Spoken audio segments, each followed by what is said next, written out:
Yesterday we did passive recon, gathering info without touching the target. Today we cross the line into active reconnaissance. We're sending packets directly to target systems and reading what comes back. The target can see us. Their firewall logs our IP. Their IDS might alert on our scans. That's the trade-off. More detailed information, but we leave footprints everywhere. And legally, this is where you absolutely need written authorization before touching anything. Let's start with the foundation, port scanning with Nmap. The most common scan type is the SYN scan, also called half-open scanning. Here's how it works at the packet level. Nmap sends a TCP packet with the SYN flag set. If the port is open, the target responds with SYN ACK, it's trying to complete the three-way handshake. But Nmap immediately sends RST to tear down the connection. It never completes the handshake, which means no application-level connection is established.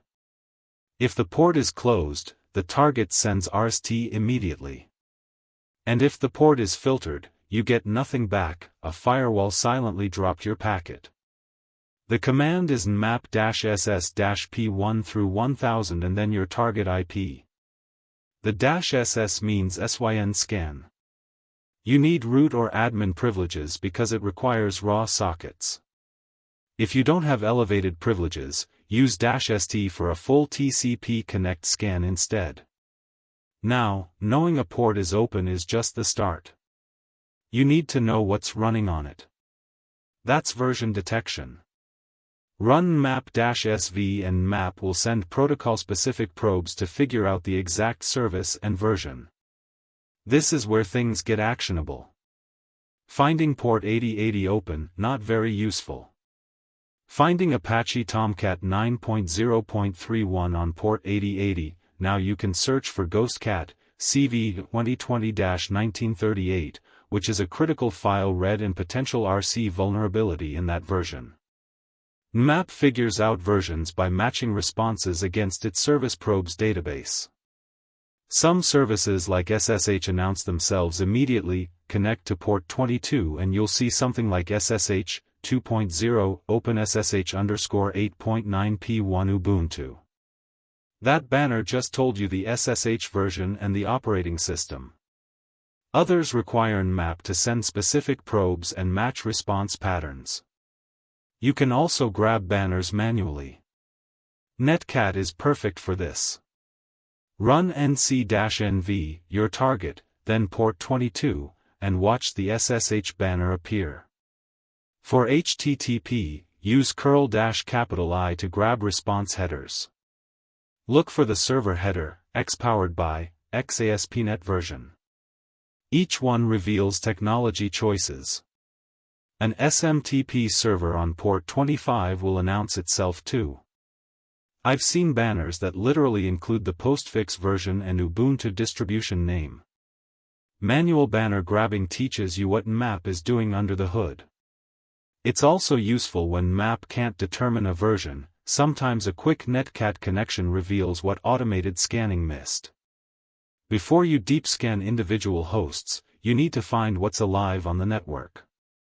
Ping sweeps with nmap-sn are fast but many hosts block ICMP.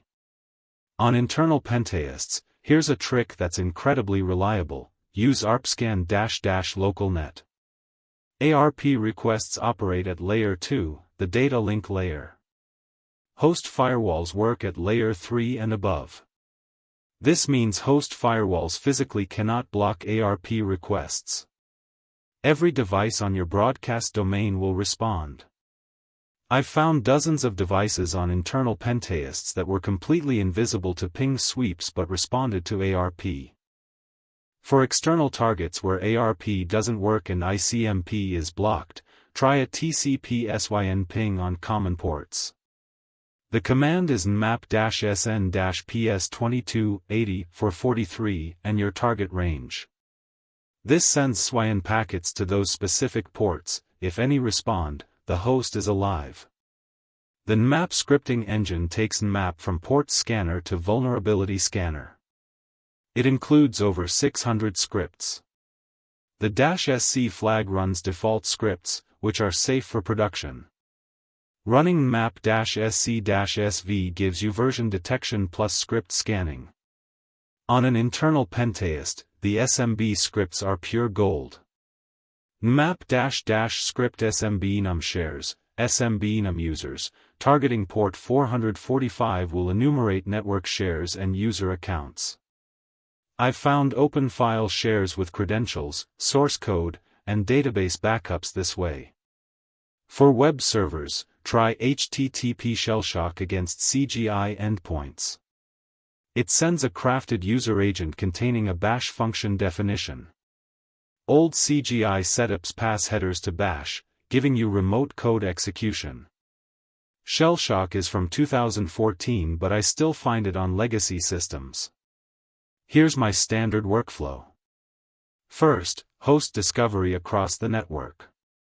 Second, SYN scan the top 1000 ports on all live hosts. This takes minutes and gives you the lay of the land. Third, full port scan with version detection and scripts on the most interesting targets. Save everything with -OA, which creates output in all formats. The greppable format works great with shell scripting. The XML format imports into Metasploit and other tools. Always organize outputs into directories by target. Tomorrow we're diving into DNS enumeration, one of the biggest information leaks in misconfigured networks. See you then.